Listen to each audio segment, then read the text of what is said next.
ketika saya aktif di Pusat Studi Wanita di UIN Jakarta, saya diperhadapkan bahwa perempuan ini masih terbelakang. Baik tingkat ekonomi, pendidikan, kesehatan, tidak punya wawasan hukum, tidak dipercaya, tidak percaya diri. Padahal perempuan itu ibu, ya, yang harus mengasuh dan mengajar anaknya, menjaga keluarga. Kalau dia tidak pandai, tidak cerdas, gimana dong? Saya harap bisa mendidik generasi muda yang mau berkancah di bidang politik, silahkan, tapi akhlak, ilmu, dan keadilan itu semuanya harus dipertimbangkan.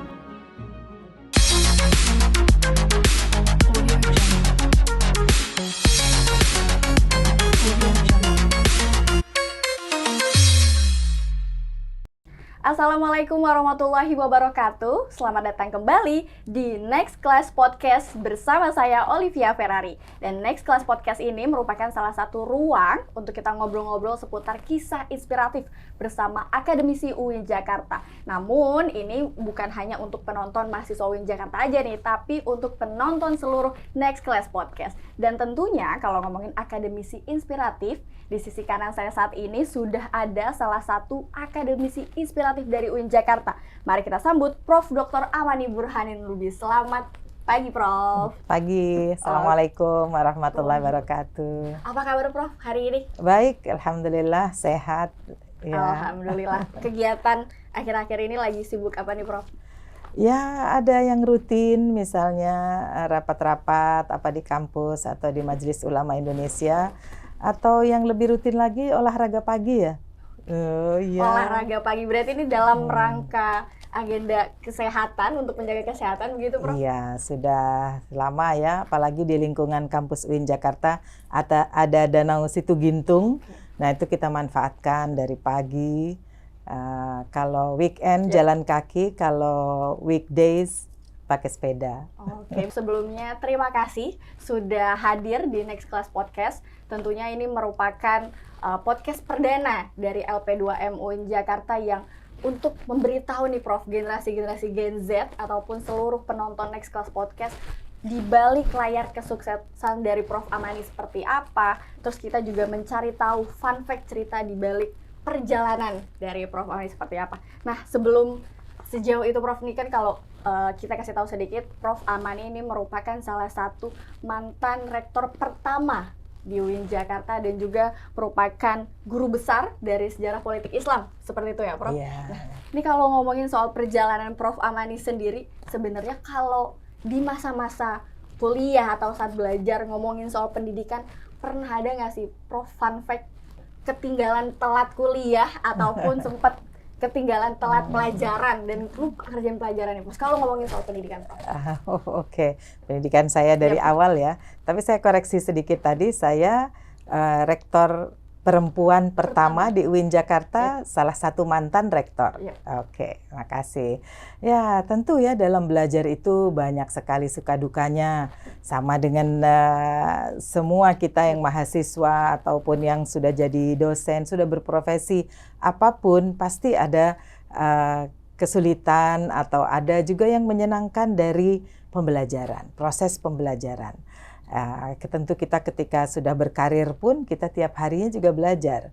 Jadi ada hal baru yang kita nikmati, ada hal lain yang kita harus pelajari untuk meningkatkan diri kita, ya tentu ya. Nah, kalau saya, cerita yang lama dulu nih yang agak sulit bagi saya dan tidak terlupakan, bahwa saya pergi ke Mesir dalam usia 14 tahun ya untuk kelas 3 SMP tanpa belajar bahasa Arab sebelumnya. Tidak bisa baca kitab, bayangkan. Jadi bisa komunikasi sedikit ya. Di rumah begitu ada komunikasi dalam bahasa Arab, tapi ketika belajar pertama ke Mesir, itu saya tidak bisa baca kitab. Jadi saya taunya itu hanya bisa baca fi, ala, ila, min, begitu. Di atas, di bawah, di dalam. Hanya begitu aja yang bisa dibaca, karena kan buku semuanya gundul ya, tidak ada baris-baris. Kalau udah hurufnya 3 dan lebih, itu saya sudah tidak bisa baca, segitunya. Nah, itulah yang mendorong saya ketika sudah dicebur gitu ya di Mesir, di Kairo, Al-Azhar, maka saya harus bisa. Dan itu tentu sangat sulit. Etos belajar saya harus saya perbaiki, tidak santai seperti ketika di Jakarta. Ya, saya di Jakarta sampai usia 14, tidak belajar saja sudah ranking pertama. Jadi apalagi kalau belajar ya, harus belajar bahasa Arab, itu susah sekali. Sampai tidak tidur-tidur, pokoknya tidak, kalau mau ujian juga tidak pernah tidur. Itu etos belajar dari Mesir terus yang pelajari. Luar biasa, Masya Allah. Ya, tapi akhirnya 3 bulan saja itu saya sudah jadi kayak anak orang Mesir gitu, karena kan tinggal 3 dengan bulan, keluarga 3 bulan. Ya, kalau membaca dan pelajaran semua dikuasai, termasuk seperti selain materi agama ya, fikih, tafsir hadis, semua tentu dalam bahasa Arab. Ada lagi geografi Mesir, sejarah Mesir tuh yang hal baru bagi saya. Itu juga saya pelajari dalam bahasa Arab. Alhamdulillah bisa dilalui dengan baik setelah 1 tahun.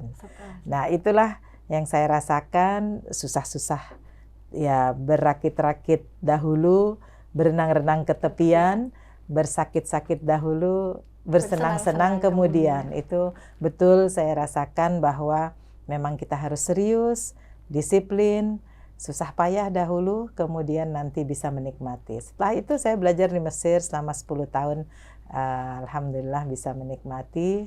Dan dari S1-nya itu nanti saya lulusan terbaik gitu.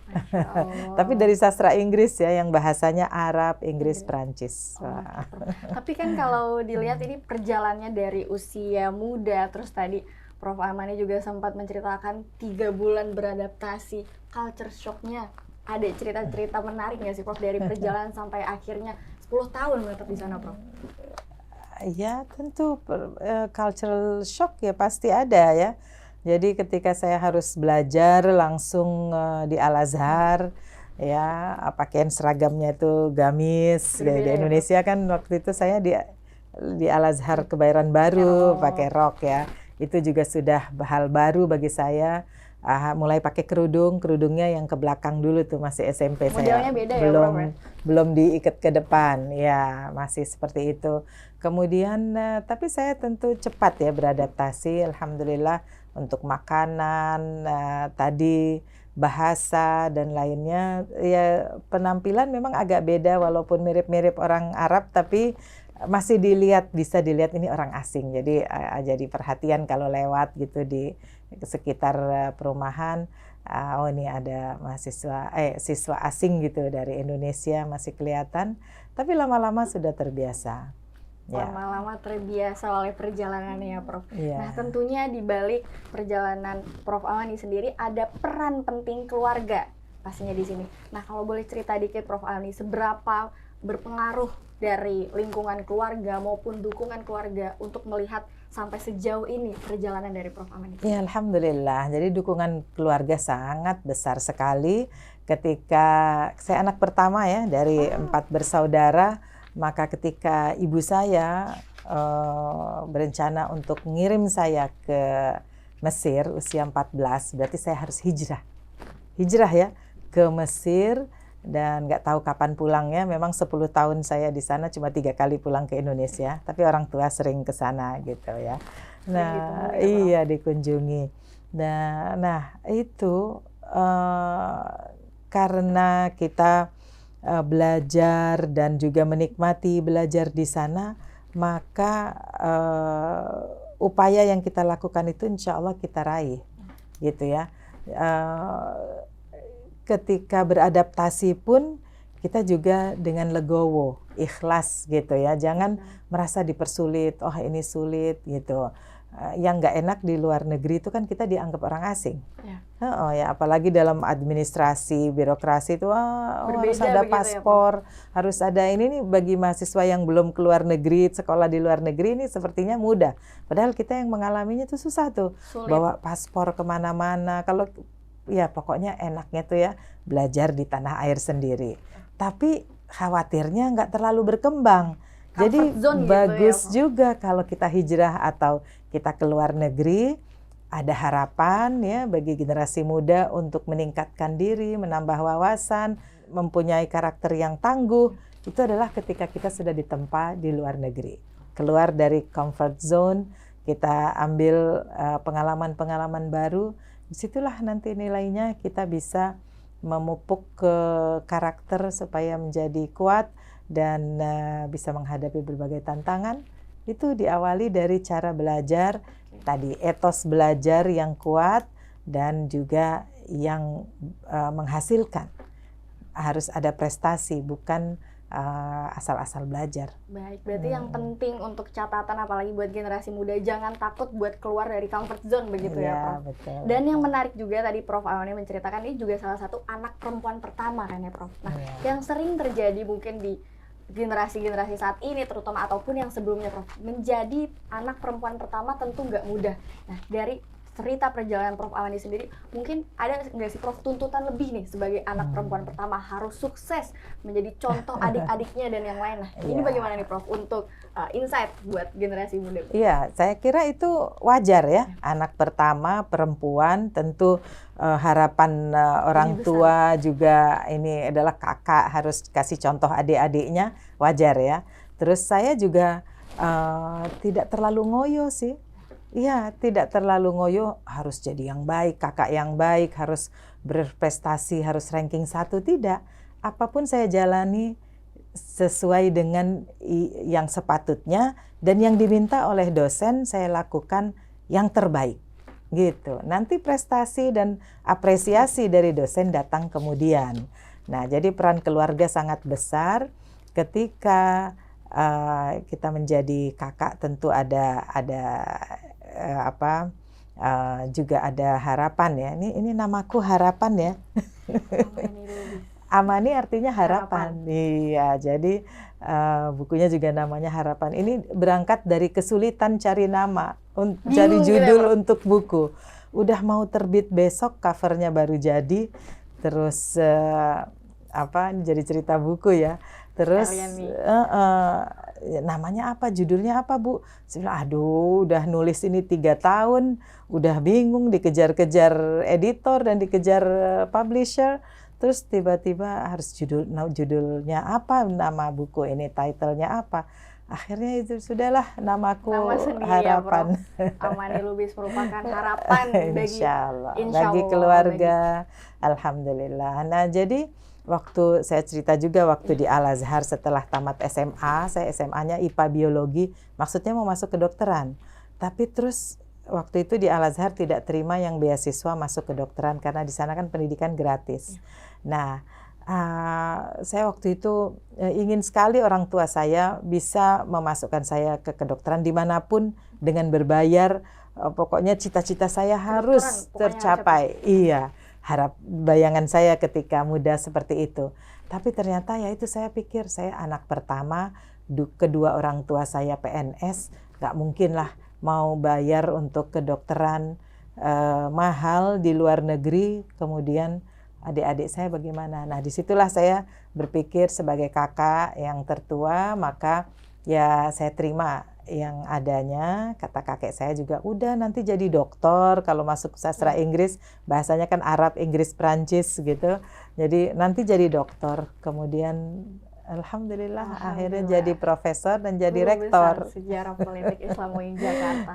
Nah Prof, ngomongin soal harapan, terus adanya perencanaan yang berubah berarti ya Prof, rencana ingin menjadi kedokteran deh harus, terus akhirnya berubah. Lalu juga kalau seperti perjalanan akademik Prof Amani sendiri dari sastra S1-nya penerjemah Arab Inggris, lalu berubah lagi S2, S3 di sejarah politik Islam. Apakah ada momen sesuatu, ada pengalaman sesuatu yang akhirnya merubah Prof Amani kayaknya ngambil jurusan ini aja deh pas S2. Boleh diceritakan Prof? Jadi kan sudah masuk sastra Inggris ya, dan itu saya nikmati, makanya Alhamdulillah bisa berprestasi.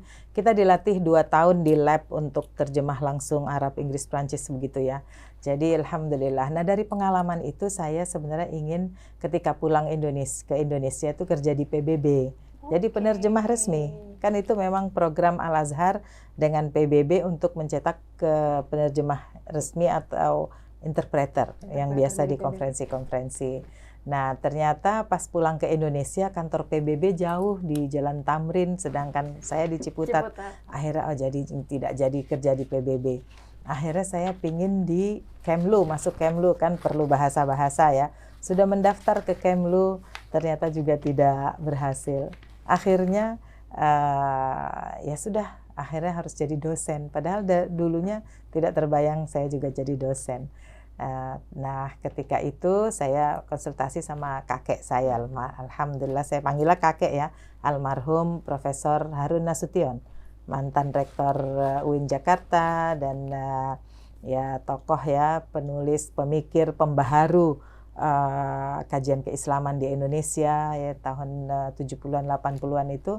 Ya saya konsultasi, katanya kalau mau jadi dosen ya harus S2 dulu, lanjut di studi lanjut lagi.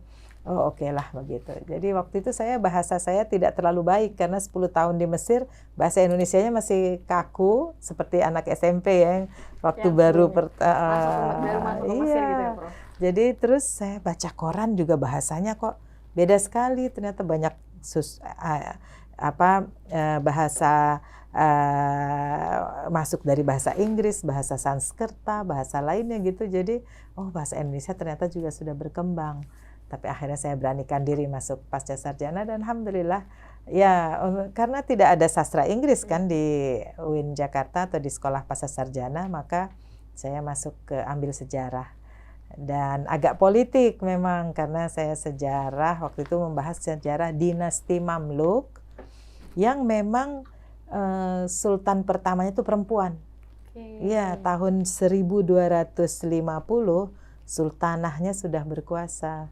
Jadi dia istri sultan, kemudian sultannya wafat, waktu itu lagi ada serangan Mongol, serangan tentara salib gitu ya di Mesir dan di wilayah Syam. Kemudian akhirnya karena rajanya wafat, keturunan Ayyubiyah itu wafat, kemudian istrinya diangkatlah dengan kesepakatan dari para petinggi tentara panglima angkatan bersenjata atau militer saat itu diangkatlah istrinya sultan, namanya Syajaratud Dur. Nah, akhirnya saya terdorong untuk meneliti dinasti Mamluk secara politik karena ya memang bukan saja karena sultan pertamanya perempuan, tetapi juga dia cuma berkuasa 80 hari. Kemudian diganti, dia menikah dengan suami keduanya, lalu suaminya jadi sultan. Nah, dari sini memang kita melihat bahwa perempuan harus dibekali dengan ilmu, kemampuan yang lain ya, yang banyak supaya bisa survive. Pertama, survive. Yang kedua, supaya bisa berkembang. Dan kalau saya ya, pemberdayaan perempuan itu adalah bukan hanya mengembangkan diri tapi mengembangkan lingkungan. Yang pertama keluarga, yang kedua sesama perempuan. Gitu. Tapi mungkin yang sahabat Next Class Podcast juga penasaran nih, Prof. Kalau dari penerjemah Arab Inggris lalu ke sejarah politik Islam. Ini kan kalau ngomongin politik, apalagi mungkin anak muda udah pusing gitu, Prof. Politik apalagi nih pembahasan sejarah politik Islam, sampai akhirnya tertarik, apakah karena salah satu hal yang tadi sudah Prof jelaskan atau ada momen menarik lain sih, Prof? Iya, lahirnya dari momen bingung tadi ya, tapi antara sastra dan politik berdekatan juga. Jadi kita memang mempelajari syair dalam bahasa Inggris dari masa klasik, peradaban Eropa dan Amerika sampai modern begitu ya. Tapi juga tentu kita tidak lepas dari mempelajari situasi politik, sosial politik, budaya saat itu kita juga pelajari. Nah, jadi ketika saya ambil sejarah Islam, sejarah peradaban Islam, saya kira ini akan momen bagus untuk memadukan. Saya sudah pelajari yang Barat, Eropa dan Amerika, maka belajar Islam lebih mendalam lagi, itu akan jadi menarik. Dan yang paling dekat atau yang tadi itu menarik baca buku-bukunya dalam bahasa Inggris, bahasa Arab, bahasa Prancis adalah sejarah politik. Maka sejarah politik itu kan yang paling banyak dibahas ya.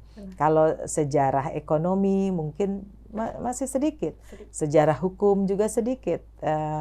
Tapi kalau sejarah politik, pergantian kekuasaan, suksesi itu banyak buku-bukunya. Dan di masa Mamluk itu sangat banyak, semua detil ditulis. Wah, ini jadi buka nafsu saya untuk membaca dan menulis di bidang itu. Berarti itu salah satu momen yang akhirnya membuat Prof. Amani tertarik untuk mengetahui lebih lanjut dari sejarah politik Islam begitu ya, Prof. Nah, ini kalau dilihat perjalanannya setelah menempuh pendidikan S2, S3 di sejarah politik Islam sampai akhirnya pada 2019 dan 2023 lalu ya, Prof, menjadi rektor UIN pertama perempuan. Nah, setelah akhirnya menjadi rektor UIN pertama perempuan, Prof, apalagi itu momennya masih pandemi ya, Prof, ya, di kala 2019, 2020. Apakah ada sesuatu merubah pandangan Prof Amani sendiri tentang sosok perempuan atau ada tantangan tersendiri, Prof, saat menjabat rektor UIN saat itu, Prof? Oke, tadi kembali yang ke politik dulu sebentar, bahwa kan sering dikatakan politik itu kotor ya. Nah, apalagi kalangan ulama nggak usah berpolitik, nanti jadi terbawa dan lain-lainnya. Kemudian, tapi di satu sisi saya dari mulai PNS di UIN Jakarta, dan ketika menjadi aktivis perempuan untuk hak perempuan dari 1995-an begitu, ketika saya aktif di Pusat Studi Wanita di UIN Jakarta, saya diperhadapkan bahwa perempuan ini masih terbelakang, baik tingkat ekonomi, pendidikan, kesehatan, segalanya ya, tidak punya wawasan hukum, tidak dipercaya, tidak percaya diri. Lah kok perempuan-perempuan begini, padahal perempuan itu ibu, ya, yang harus mengasuh dan mengajar anaknya, menjaga keluarga. Kalau dia tidak pandai, tidak cerdas, gimana dong? Ya, jadi akhirnya kita harus mendorong. Saat itu saya merasa bahwa kita tidak benar kalau kita pintar sendiri. Saya berpendidikan tinggi sendiri dan ada di kampus hebat di UIN Jakarta, terus tidak mempedulikan yang lain, itu tidak bisa. Jadi saya beserta dengan kelompok di kajian perempuan, turun ke lapangan, ke grassroots istilahnya ya, ke masyarakat bawah untuk memberikan wawasan bahwa perempuan harus maju sama dengan laki-laki. Nah, terus dari kajian perempuan, kajian gender itu saya juga mendapat wawasan bahwa the personal is political. Ya, jadi segala sesuatu yang personal adalah merupakan hal politik. Politik itu berarti harus ada kebijakan politik tentang itu. Bagaimana perempuan misalnya tidak diberi hak untuk mengembangkan ekonomi, tidak bisa membuat akad sendiri ke bank atau kemana, itu harus dibela supaya bisa melakukan pengembangan sendiri tanpa harus ada syarat-syarat yang menyusahkan. Nah, itu affirmative action, seperti itu yang kita tuntut. Jadi akhirnya kan memang politik.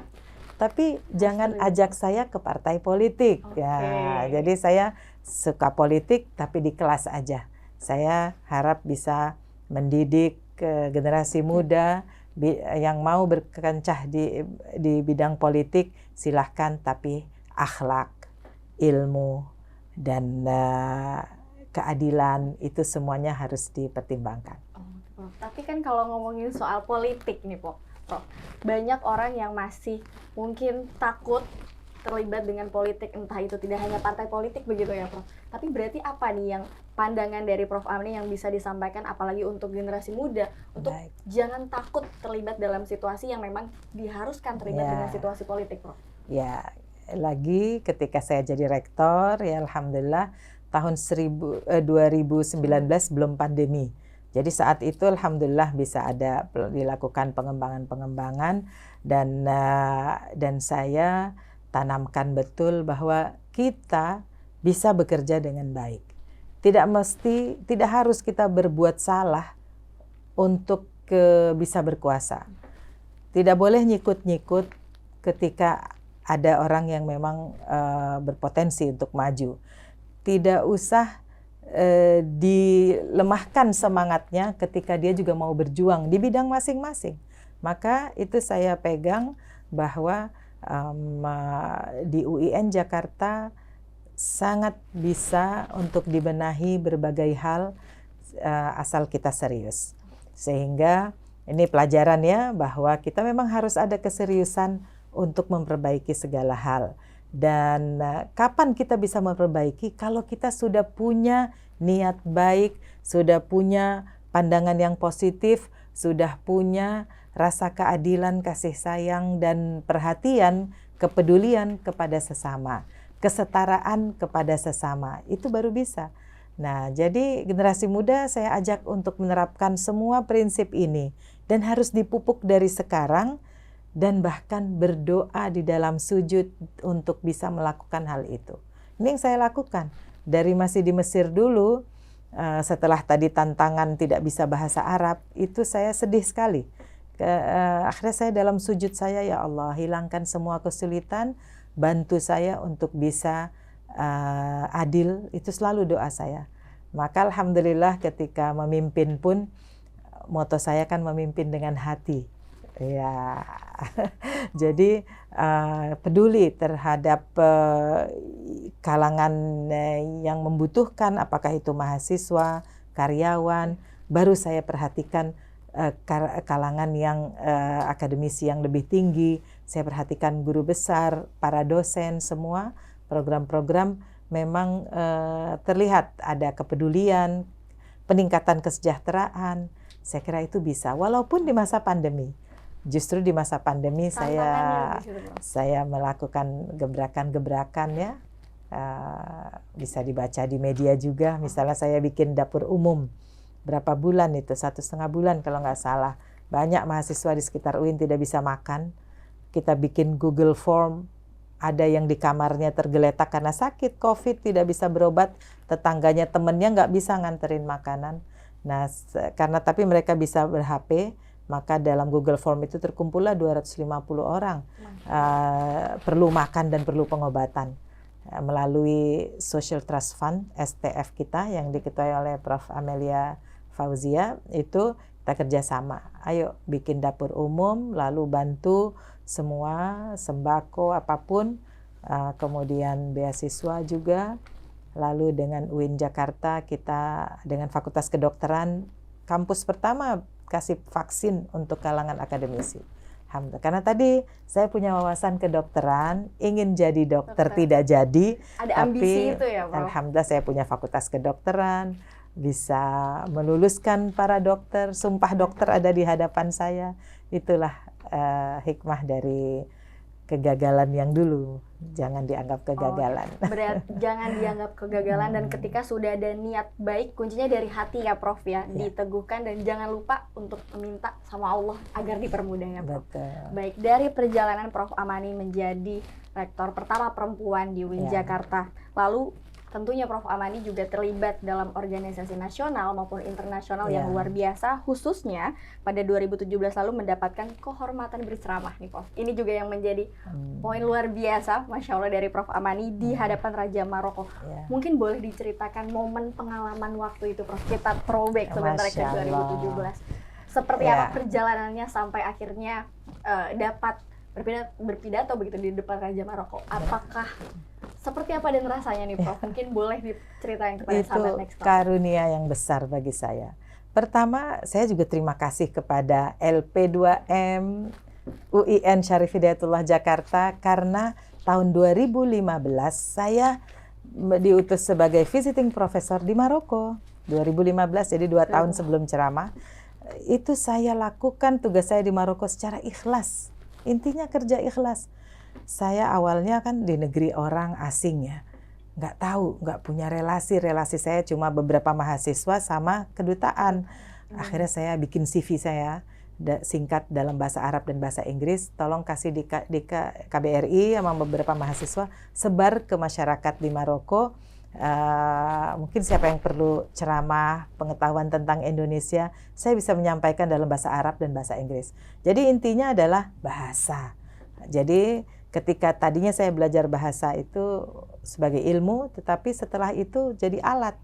Alat saya itu bahasa Arab, Inggris, Prancis, sekarang bisa Turki, memahami Persia, senang juga bahasa-bahasa lain. Nah, jadi itu jadi alat. Akhirnya saya lakukan dengan ikhlas sampai akhirnya jadwal saya penuh. Ceramah dari pagi ini, sore ini, malam ini, dan kalau di Maroko tidak ada yang kasih ongkos ya. Terima Makanya kasih berarti ya, terima Prof. kasih pada LP2M yang sudah membiayai juga. Itu habis benar uangnya untuk transportasi, naik kereta, naik taksi. Paling mereka jemput saya di misalnya stasiun, boleh jemput gitu karena nggak tahu jalan ya. Tapi umumnya apapun saya lakukan sendiri, jadi kerja ikhlas. Sampai saya juga diundang 4 konferensi internasional di sana tentang demokrasi. Mereka ingin tahu Indonesia ini, Seperti apa? iya, tentang sejarah masuknya Islam di Nusantara. Mereka mau tahu, di ujung sana nggak tahu dia. Terus cuma dengar-dengar Indonesia besar, tapi bagaimana perjuangannya. Kemudian tentang penasehatan perkawinan. Waktu itu juga Kementerian Perempuan di sana, dan saya menyampaikan tentang hal itu di sana. Wah, jadi lumayan terkenal tuh. Akhirnya saya pulang, kemudian ada kesempatan lagi 2016 pergi ke Maroko lagi, ke Marrakesh. Saya jadi moderator dalam konferensi besar, mulai dikenal oleh Menteri Agamanya dan kalangan dunia lain, tokoh-tokoh. Alhamdulillah, karena saya juga presentasi dalam bahasa Arab dan bahasa Inggris, maksudnya jadi moderatornya. Kemudian 2017 sudah diundang di depan Raja. Alhamdulillah, karena itu tadi bahasa Arab ya, karena mereka tidak meragukan bahwa bisa fasih dalam bahasa Arab. Kemudian pandangan-pandangan saya yang sangat Indonesia itu dibutuhkan oleh mereka. Misalnya Indonesia ini corak keagamaannya yang damai, yang moderat, ada wasatiyah di sini. Ada sangat menghargai keragaman. Kita sudah tidak takut lagi dengan beda bahasa, beda etnik, beda warna. Kita sudah tidak takut. Di negeri lain itu masih jadi, oh kamu lain ya, gitu. Kalau kita di Indonesia tidak. Ya, Prof. Ya, maka saya bisa diterima alhamdulillah di organisasi internasional. Pertama tentu organisasi internasional saya tentang perempuan. Itu dari tahun dulu ya. Mungkin ngikuti jejak ibu saya ya, Profesor Nabila Lubis, juga banyak organisasi internasionalnya, maka saya ngikut dulu ke organisasi perempuan, itu bisa mengantar saya jauh. Dan UIN Jakarta juga berperan ketika tahun 1997 saya diutus juga ke Kanada untuk short course for Women Studies di Montreal, Kanada, McGill University. Itu juga sangat besar, itu turning point bagi kehidupan saya. Untuk mengaktifkan bahasa Inggris, bisa berdakwah dalam bahasa Inggris, kemudian di taraf internasional mulai dikenal generasi muda dari UIN Jakarta, perempuan begitu, ya alhamdulillah. Jadi kampus membesarkan saya, tokoh-tokohnya, rektor ya Prof. Azumardi Azra sangat mendukung, dia juga yang mengutus saya, almarhum ya, mengutus saya kemana-mana. Kemudian para petinggi UIN Jakarta, petinggi Kementerian Agama, semua mendukung. Dan alhamdulillah keluarga juga mendukung.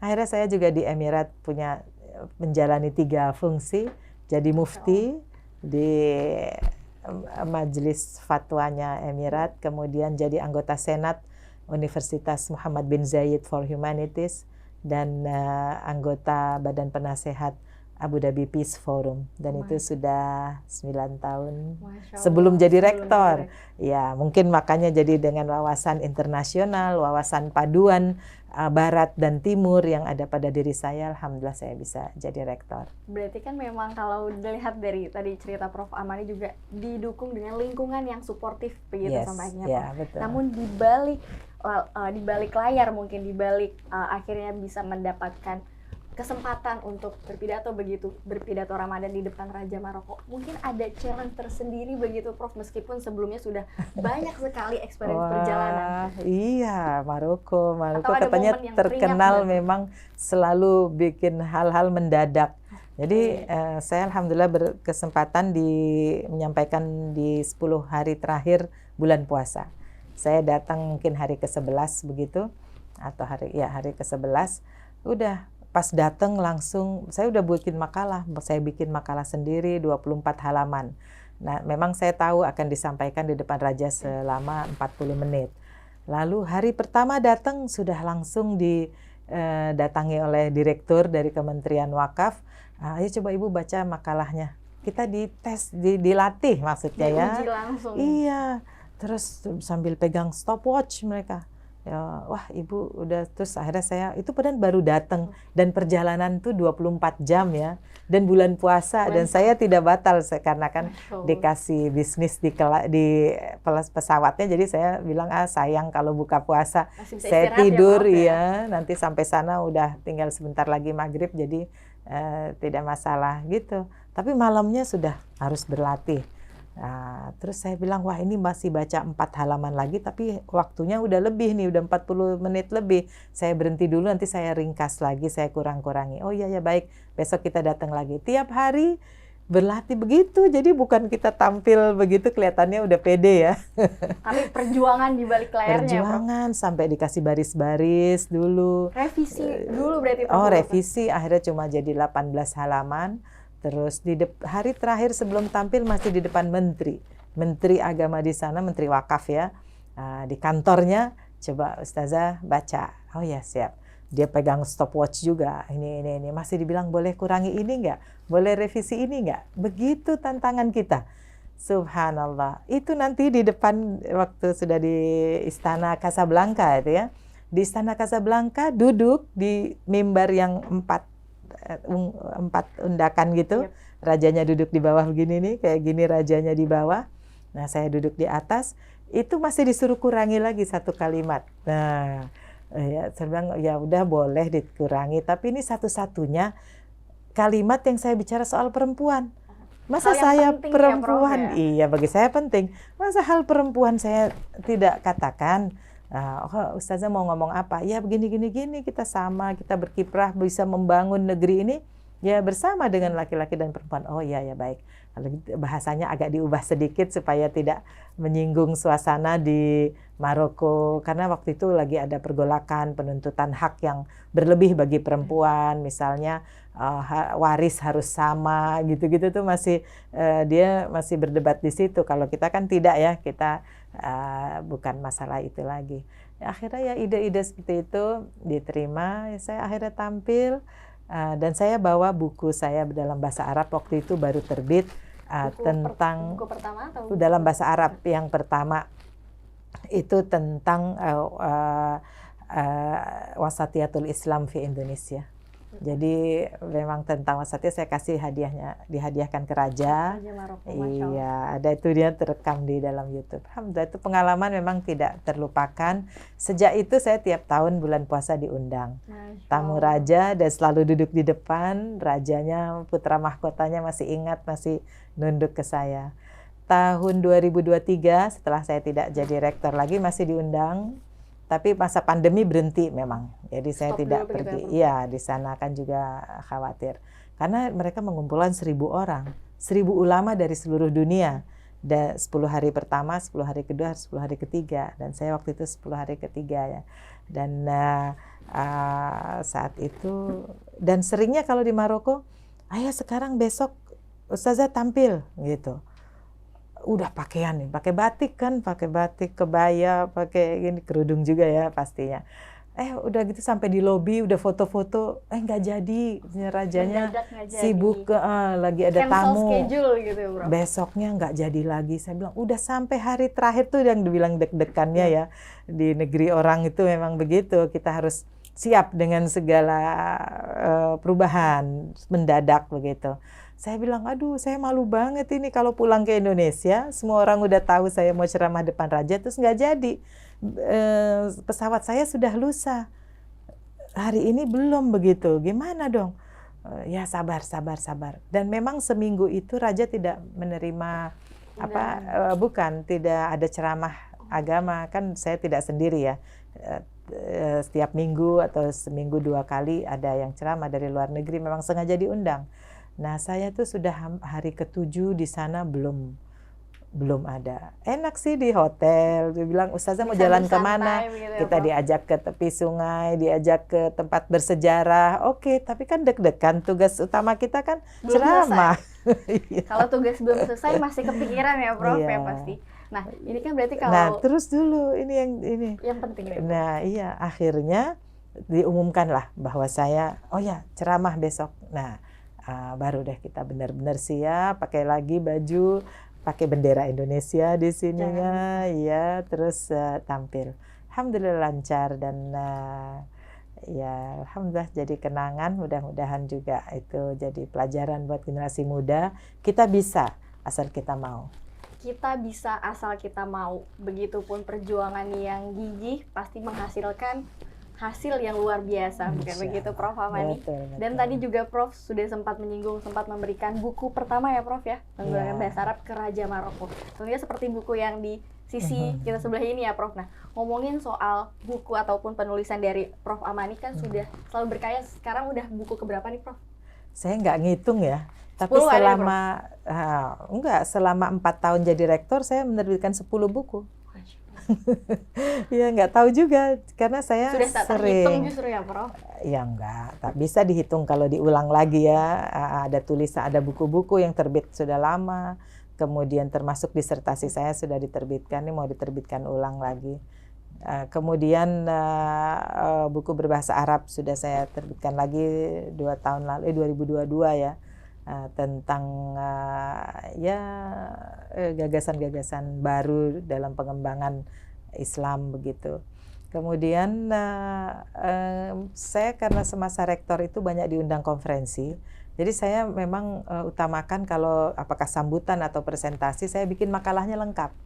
Paling tidak ya kalau hanya sambutan 4 halaman, kalau makalah bisa 8 halaman itu pasti ada. Jadi naskah itu saya kumpulkan, saya kompilasi ya, dibikin buku. Jadi banyak bukunya karena itu. Masya Allah, selain buku, tadi juga Prof Amani menyinggung disertasi, dan yang menarik juga nih Prof, disertasi soal model kekuasaan oligarki dalam sejarah Islam yang Prof buat. Nah, ini bisa diceritakan nggak sih Prof, akhirnya tertarik membuat disertasi dengan judul ini? Nah, ini perlu 3 hari ini. Secara singkat mungkin boleh Prof untuk biar sahabat Next Class juga tahu nih seperti apa di balik cerita disertasi. Bukan 3 hari, 1 semester. 1 semester ya, 3 SKS lebih ya Prof ya. Iya. Mungkin secara singkat mungkin boleh Prof. Baik. Jadi memang yang menarik dari sejarah dinasti Mamluk itu adalah sistem oligarki militeristik yang diterapkan. Oligarki artinya pemerintahan kelompok kecil yang berkuasa. Gitu. Mungkin kalau Anda sering dengar di medsos sekarang oligarki itu sudah ada penyimpangan makna dari ilmu politik ya. Kalau definisi oligarki sekarang ini sudah sepertinya negatif begitu ya. Padahal itu sistem politik biasa saja. Oligarki pemerintahan kelompok kecil yang berkuasa, dipilih kekuasaannya dari yang yang jadi pemimpin dari yang paling kredibel, paling capable dari orang-orang yang ada. Gitu. Itu namanya oligarki. Jadi karena dinasti Mamluk itu dinasti hamba, artinya orang yang memimpin menjadi sultan itu adalah panglima-panglima perang yang dididik secara militer oleh penguasa Mesir, oleh Sultan dinasti Ayyubiyah yang sebelumnya, dan merekalah yang bergantian menjadi sultan. Jadi oligarki pemerintahan kelompok kecil yang berkuasa, dan mereka itu karena militer jadi bergantian di antara mereka. Ya, makanya namanya oligarki militeristik karena memang dari kalangan militer semua. Ya itu saya padu dalam disertasi saya adalah dengan karena mereka berhasil hampir 300 tahun mereka berkuasa dan memajukan Mesir sampai sekarang peninggalannya itu masih ada, taman-taman yang indah, masjid-masjid, istana-istana, madrasah, rumah sakit dari zaman dulu itu masih ada peninggalannya. Apakah difungsikan kembali atau sudah tinggal jadi peninggalan sejarah? Tapi sejarahnya tentu masih tercatat di buku-buku, di perpustakaan nasional di Mesir sangat terdata rapi ya prestasi mereka. Nah, di samping tadi perempuan yang jadi sultanah pertamanya, ini menandakan bahwa memang Islam itu terbuka. Siapapun yang berkuasa, yang mampu, dipercaya dan diserahkan kekuasaan, boleh saja, baik laki atau perempuan. Itu satu. Yang kedua, oligarki juga merupakan sistem politik dalam sejarah Islam yang pernah dilakukan. Jadi bukan hanya monarki, ya dinasti-dinasti itu terkenalnya monarki. Atau di masa Khulafaur Rasyidin itu dinamakan juga sebagai sistem yang demokratik.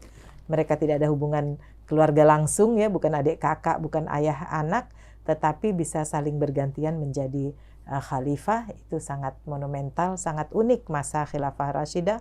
Tetapi masa dinasti Mamluk itu juga unik. Dia melaksanakan oligarki tapi bisa memajukan Mesir ya, walaupun mereka tuh pendatang, karena kan tentara tadinya tuh didatangkan dari luar, walaupun pendatang. Jadi nilai-nilai Islam sangat banyak di sana, bahwa ide persamaan laki perempuan, ide persamaan manusia, tidak ada istilah asing dan tidak asing, kemudian tidak ada istilah ini penguasa harus ya semena-mena, walaupun ada penguasa yang semena-mena, tetapi rakyatnya juga disejahterakan. Buktinya semua sarana pendidikan, kesehatan, semua disiapkan. Dan gerakan wakaf zakat sangat maju. Dan perempuan sangat banyak, itu akte wakafnya tuh 60% perempuan. Ya, kalau nggak kita baca sejarah dinasti Mamluk, ya tidak ketahuan kan. Ya, jadi makin menarik dinasti Mamluk. Tapi sayangnya nih ya, kalau dicari di perpustakaan hilang. Sulit ya, Bro. Bukunya hilang. Nggak tahu itu mahasiswa baca terus disimpan mungkin ya, saking menariknya. Harus menjadi perjalanan. Makanya saya mau cetak ulang lagi supaya jangan hilang, karena ini penting tadi memberikan wawasan tentang sejarah Islam yang bukan hanya monarki, dan apalagi kata-kata monarki absolut. Kalau dalam Islam tidak ada monarki absolut. Itu penyebutan dari Barat ya. Kan monarki istilah Latin Barat, absolut juga Latin Barat. Dalam Islam nggak ada istilah begitu. Ya, raja dihormati, dalam Islam juga wajib patuh kepada raja, kepada sultan, kepada khalifah, kepada presiden, wajib, karena pemimpin adalah memikirkan maslahat semuanya, bersama semuanya. Maka harus ada prinsip keadilan. Tadi jadi ini juga menegaskan bahwa dalam politik Islam tidak ada bentuk ke negara tertentu, sistem tertentu tidak ditetapkan. Apakah demokratis Pancasilais atau apalah seperti kita, kemudian monarki atau oligarki atau aristokrasi dulu ada, atau bentuk lainnya federasi misalnya, itu apapun boleh dilaksanakan asal disepakati. Jadi intinya adalah harus ada kesepakatan, ada syura. Jadi kalau tidak ada bentuk yang bentuk politik negara tertentu yang ditetapkan oleh Islam, jadi apa dong? Ya, memang tidak ada bentuk tertentu, namanya apapun boleh saja, tapi prinsip-prinsip politik dalam Islam ada. Ya, pertama syura, itu musyawarah, konsultasi, saling meminta pandangan, itu harus ada. Keadilan harus ditegakkan. Kemudian tanggung jawab, semua punya tanggung jawab di bidangnya masing-masing, itu harus ada. Selama pembagian distribusi wewenang itu ada, ini bidang pertanian, ini bidang kehutanan, ini bidang energi dan lain-lainnya dalam satu negara, itu diurus oleh ahlinya, maka bertanggung jawab, itu sudah prinsip Islam. Kemudian prinsip persamaan, hak warga negara dan lainnya itu sama. Prinsip lagi soal adanya hukum ya, harus adanya kebijakan yang mengatur semua. Jadi maka citizenship dalam Islam itu adalah penting. Walaupun dulu katanya masih ada perdebatan, wah ini negara nation state ya, negara nasionalisme ini bukan dari Islam, kita kan umat semuanya menyatu lah. Tapi kan zaman membuktikan tidak demikian, bahwa kita akhirnya sudah punya negara sendiri, kayak Indonesia punya wilayah sendiri. Lalu rakyat yang ada di dalamnya ya harus patuh dengan peraturan yang ada di dalamnya, kemudian harus menjadi warga negara yang bertanggung jawab yang baik untuk membangun negeri. Itu prinsip Islam yang sangat kuat. Dan membahas soal politik begitu Prof, ini lagi-lagi tidak hanya mungkin di Indonesia, tadi juga Prof Amani menyinggung, dan kalau membahas soal lagi-lagi politik Islam, apalagi Timur Tengah, ini menjadi selalu hangat begitu Prof. Dari mungkin sudut pandang Prof Amani sendiri, bagaimana politik itu berjalan seharusnya di kondisi Timur Tengah saat ini sih Prof? Mungkin secara ya politik itu kan tentang kepentingan, dan kepentingan nasional itu yang hanya tahu adalah memang orang yang pemimpin dan rakyat yang tinggal di sana. Nah, situasi Timur Tengah memang selalu ya ada gejolak, tidak habis-habisnya. Saya kira memang perlu ada penyamaan di sana, penyamaan persepsi, dimunculkan rasa keadilan, rasa harus membangun negeri bersama, jangan ada kerusakan, jangan ada pengerusakan. Seperti itu baru bisa membangun negeri dengan baik. Jangan ada perpecahan, harus ada solidaritas sesama, tetapi bukan demi kelompok, tapi demi kepentingan yang lebih luas. Itu penting. Nah, situasi ini tentu perang ya, ada perang itu bukan hanya bukan hanya seperti antar yang umat beragama ya, atau agama yang berbeda, perang yang ada, tetapi sebenarnya itu sih perebutan wilayah. Jadi intinya politik, ekonomi gitu. Manusia sangat rakus untuk menguasai wilayah-wilayah tertentu yang kaya sehingga bisa mengukuhkan lagi kekuasaannya. Politik kan intinya kekuasaan. Nah, negara-negara tertentu punya ambisi, punya hegemoni, dan ingin jadi polisi dunia atau ungkapan-ungkapan seperti itu terjadi, kita lihat. Nah, ya bagi kita politik Indonesia, politik luar negeri Republik Indonesia sudah sangat baik. Kita bebas aktif. Kita bebas artinya tidak mendukung, tidak membela manapun, tetapi juga aktif, harus menyuarakan dengan berbagai forum mekanisme yang ada. Nah, ini berarti untuk insight untuk generasi muda mungkin Prof. Kalau melihat tadi dari perjalanan politik, apalagi secara politik sejarah Islam seperti apa, mungkin boleh Prof kasih begitu inspirasi untuk anak muda agar terlibat berani dalam politik, terutama untuk melihat secara keseluruhan dari sejarah Islam seperti apa, Prof? Wah, saya anjurkan semua generasi muda, terutama Anda ya, Gen Z ya, Prof, harus baca Sirah Nabawiyah. Sejarah Islam dimulai dari riwayat Rasulullah, riwayat hidup Rasulullah.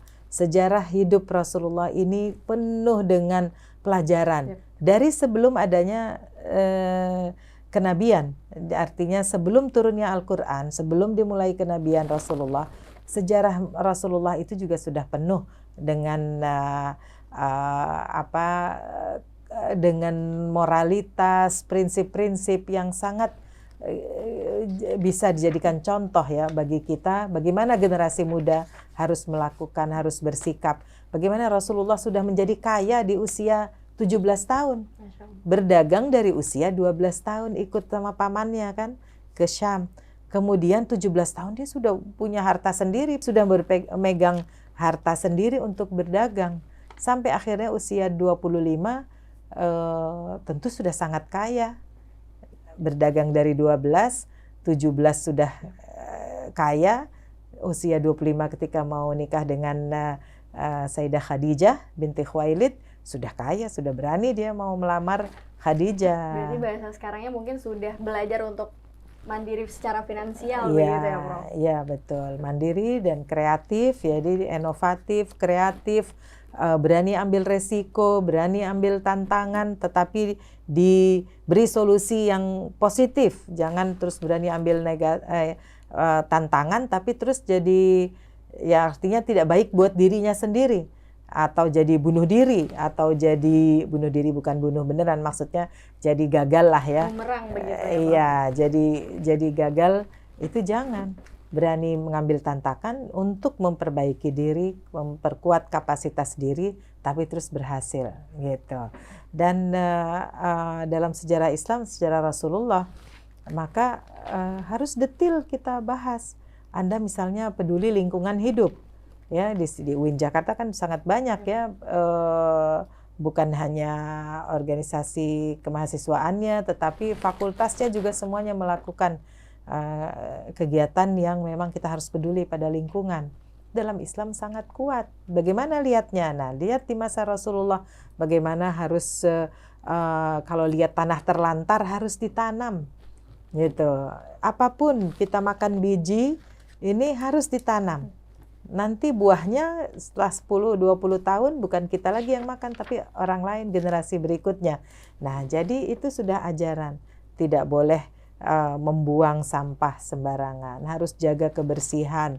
Di masa Rasulullah menjahit bajunya sendiri yang robek, kemudian sendalnya juga rusak, diperbaiki. Main sama cucu anak, kok sekarang bapak-bapak nggak mau masuk dapur, nggak mau gendong anak, nggak mau. Kenapa ya? Itu budaya yang sudah, tradisi yang salah.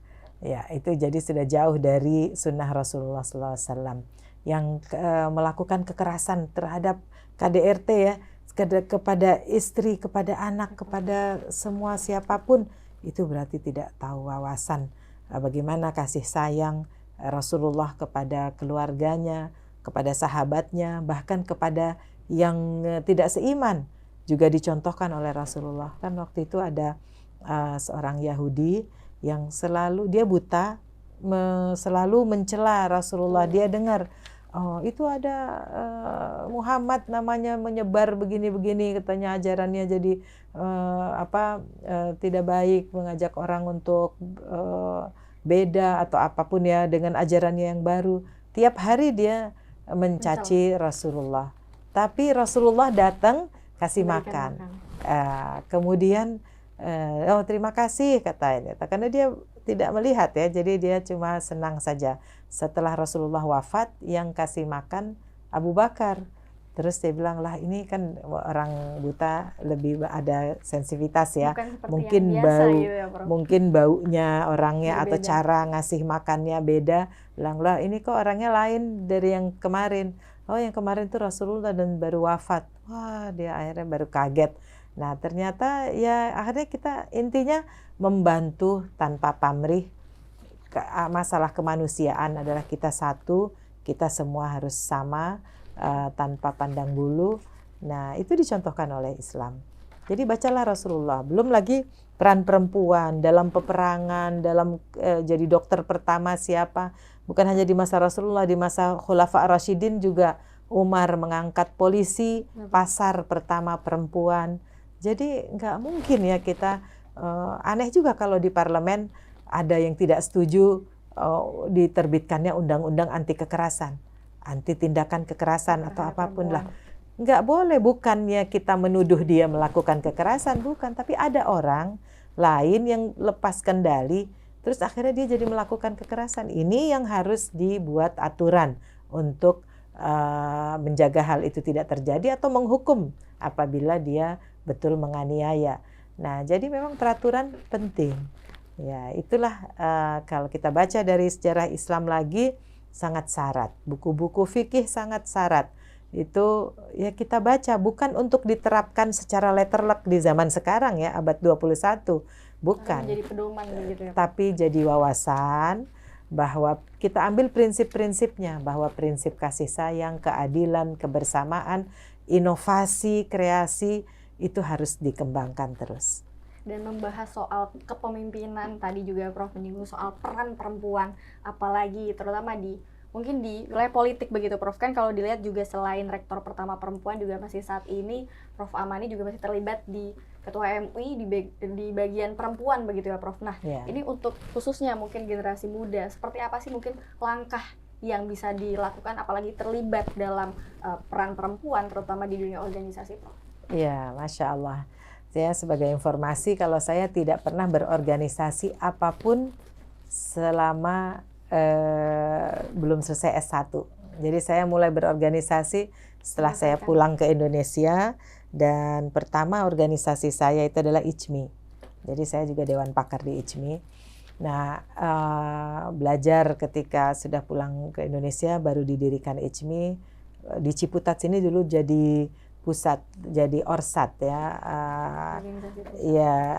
untuk Satuan UIN Jakarta, organisasi Satuan UIN Jakarta untuk ICMI.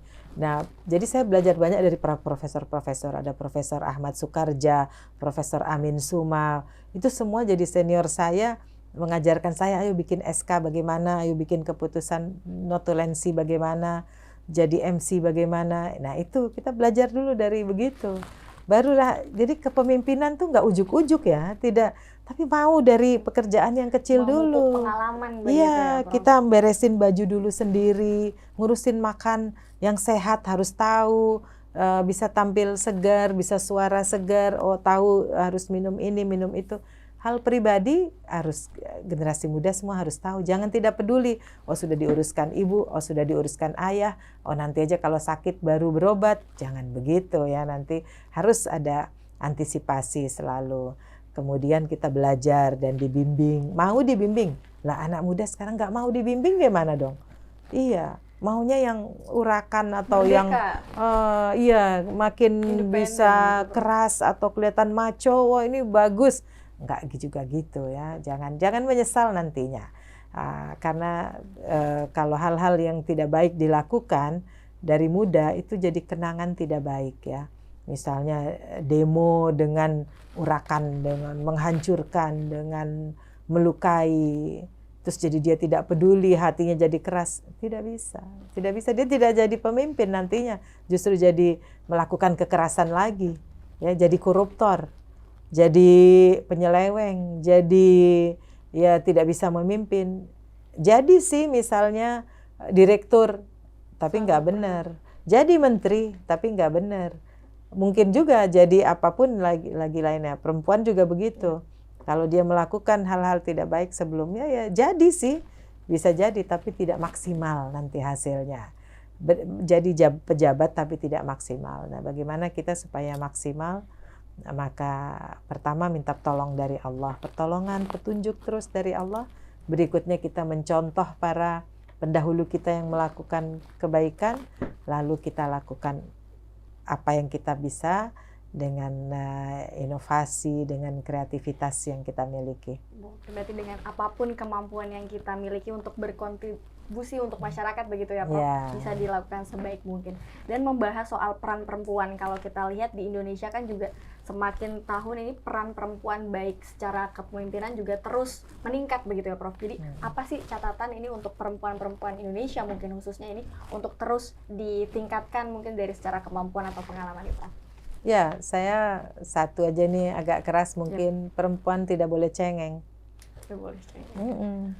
Cuma disuruh ngangkat ini nggak mau, manggil temennya yang laki lah. Nggak bisa, nggak gitu bisa. Ya, Lihat kan ya kayak gitu ya. Tidak bisa. Terus dikasih tanggung jawab sedikit tidak mau, maunya yang enak-enak gitu ya. Atau misalnya dia mau jadi pimpinan dalam organisasi, terus nggak jadi ngambek, terus berkata buruk kepada lawannya. Ini juga buat laki-laki juga terjadi.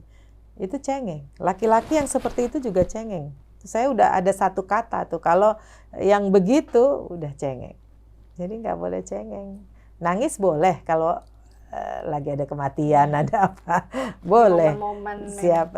Tapi cengeng tuh maksudnya gitu, nggak ada jabatan ngambek, terus bikin tidak mendukung, jadi oposisi atau apa, itu cengeng. Ya, jadi terus ada lagi tuh contoh-contoh, tidak jadi direktur atau apa, atau dipindahkan jabatan tapi tidak ya sepertinya dizalimi, terus dia balas dengan lebih menzalimi lagi. Saya kira tidak. Ya, itu Allah di mana dong? Kita kan hamba Allah. Kalaupun ada cobaan itu kan berarti dari Allah juga. Jadi kita kembalikan kepada Allah. Apa nggak bisa ya? Generasi muda nggak sabar ya. Tanya mana sih Allah nih yang mau membantu kita? Tapi itu ada dalam hati kita. Jadi kita ingat selalu bahwa segala yang kita alami itu dari Allah, akan kembali ke Allah. Prosesnya pun untuk penyembuhan, untuk healing, juga kita harapkan dari Allah. Itu begitu saya. Dan berarti buat catatan nih untuk perempuan-perempuan muda begitu ya, Prof. Jangan gampang ngeluh gitu berarti ya, Prof? Ya, betul. Kalau ada masalah jangan ngobrol sama AI, tapi langsung sama Allah gitu ya, Prof ya? Emang bisa ngobrol sama AI? Ya sekarang kan zamannya gimana sih? nanya Saya ke pengen AI tahu gitu, Prof. Aduh sedih nih karena ini nanti AI jawab, ya? aduh jangan sedih. sekarang begitu Prof. Jadi apa-apa jangankan perasaan, kadang kalau tugas aja nih Prof, masih ada beberapa yang nanya insight-nya gitu ke AI. Kalau tugas iya, tapi kalau tentang perasaan pribadi dijawab Prof. Subhanallah. Masih dijawab, kadang dijawabnya juga, oh iya jangan sedih, kamu bisa ngelakuin hal-hal lain seperti ini loh biar nggak sedih lagi. Mungkin menjadi catatan khusus ya Prof ya, biar langsung ngadu ke Allah aja biar mendapatkan ketenangan hati. Ya, bagi saya iya, itu buang waktu, buang uang, kasihan matanya, kasihan perasaannya. Iya, makin memperpanjang perasaan, atau kalau tidak mampu dilakukan seperti yang dia ini, lihat lagi nanti, buka lagi, nanya lagi, ya nggak selesai-selesai ya. Lebih baik ngurusin tanaman, nanam pepaya, bisa tumbuh pepayanya. Kenapa generasi muda nggak suka bertanam sih? Yang perempuan mungkin ya nanam bunga rose. Kalau bagi saya ya, saya sangat senang lihat hijau-hijau. Satu batang rumput aja yang hijau itu sudah kasih harapan buat saya. Jadi hobi baru begitu ya Prof ya? Ya, itu ya artinya semua hobi. Itu nasihat saya juga, kembangkan hobi apapun yang positif, laki-laki atau perempuan. Laki-laki seperti anak saya, dia suka kulit, laki-laki nih. Dia belajar dari YouTube bagaimana bikin tas, bikin ransel, sampai bikin begitu. Nanti ulang tahun istrinya dibikinin tas, warnanya pink.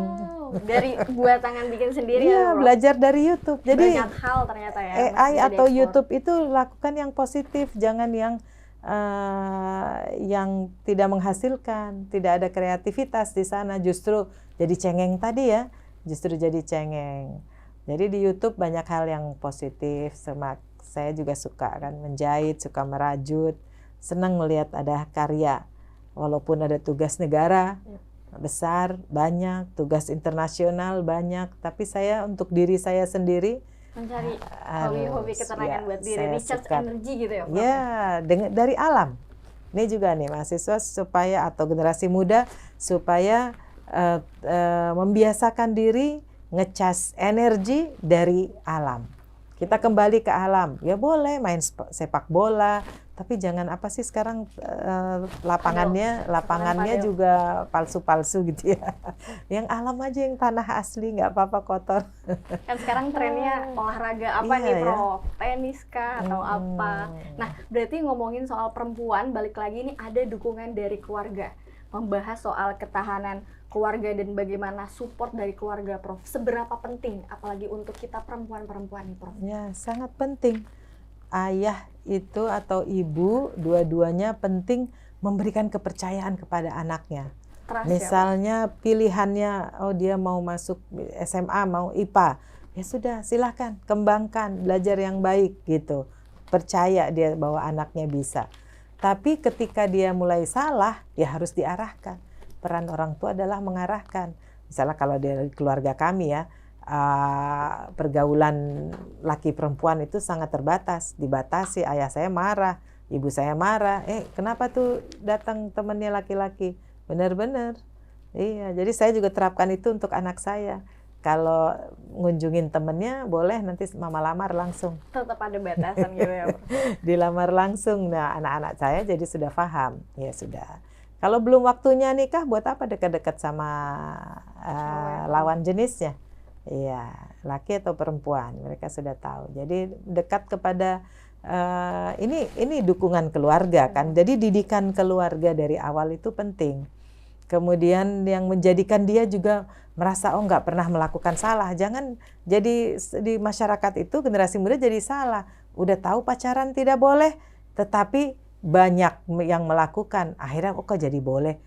Tapi di dalam hatinya sebenarnya dia merasa bersalah. Inilah jadi jiwa-jiwa yang tidak sehat. Dinormalisasi begitu ya, Prof. Ya? Tidak sehat, tidak sehat itu. Yang salah karena banyak dilakukan kemudian jadi sepertinya benar. Salah. Sama dengan di negeri ini korupsi tidak bisa dibetulkan. Kenapa? Mulai dari diri sendiri. Saya begitu di kampus UIN, mulai dari diri sendiri. Tidak nerima apapun, yang lain tidak boleh menerima apapun. Sistem berjalan bagus. Alhamdulillah Itjen tidak menemukan apapun selama saya. Karena saya awasi sendiri. Saya suka administrasi dan keuangan. Karena dulu 10 langsung tahun mantau langsung ya Prof ya? langsung memantau. Saya punya kemampuan itu. Jadi bawa 5 koper, malam-malam berkas itu saya baca. Nggak peduli saya sampai jam 1, jam 2. Yang penting tugas selesai dan tugasnya benar. Pagi saya datang, waktu tidur saya kan sudah sedikit, tidak banyak, ya, tidak perlu panjang. Tapi udah segar, besok paginya langsung tugas lagi. Yang penting benar. Jadi kita mencontohkan kerja yang benar, ditiru oleh anak buah semua yang benar.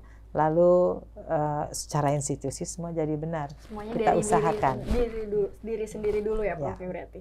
Berarti dari keluarga ya. Dari keluarga. Jangan mentolerir yang salah. Pertama itu. Kemudian dibetulkan. Kalau ada yang salah harus tahu cara membetulkannya.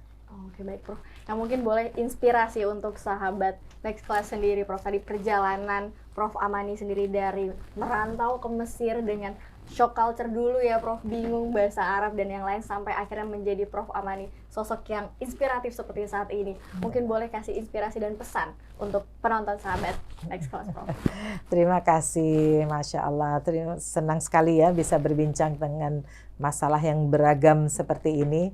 Ya, harapan saya generasi muda bisa memanfaatkan potensi apa yang ada dalam dirinya, dikembangkan. Kemudian pilih yang prioritas. Jadi ada yang prioritas, harus dicapai apa itu yang prioritas. Kalau yang tidak prioritas, dikesampingkan dulu. Tunda dulu, mungkin nanti suatu waktu bisa dilaksanakan atau bisa diraih. Ya, kemudian kita adalah hamba Allah yang memang harus selalu berpegang ya pada ajaran agama kita, kepada moralitas. Saya yakin yang benar akan benar dimanapun dan kapanpun, yang salah akan salah dimanapun dan kapanpun. Jadi benar salah itu harus kita ketahui. Makanan halal kalau di luar negeri itu harus kita cari, pakaian yang layak untuk muslimah kita lakukan, laki-laki berkepribadian muslim harus dilakukan. Jadi jangan malu menjadi muslim, justru harus kita perkuat. Tidak malu tapi tidak diperkuat jadi muslim yang lemah. No, Rasulullah bersabda, al-muslimul qawi khairun min al-muslim ad-dhaif. Jadi muslim yang kuat lebih baik daripada yang lemah. Maka kita jadikan muslim kita, Islam kita dalam diri kita yang kuat. Masya Allah. Terima kasih Prof Amani untuk sharing cerita pengalamannya dan kisah inspiratifnya. Apalagi untuk sahabat Next Class yang muda ya Prof ya, untuk tentukan prioritas dan kalau pengen berubah dari diri sendiri ya Prof ya. Baik, jangan lupa untuk like, komen, dan subscribe YouTube LP2M UIN Jakarta dan jangan lupa untuk follow Instagram LP2 UIN Jakarta. Wassalamualaikum warahmatullahi wabarakatuh.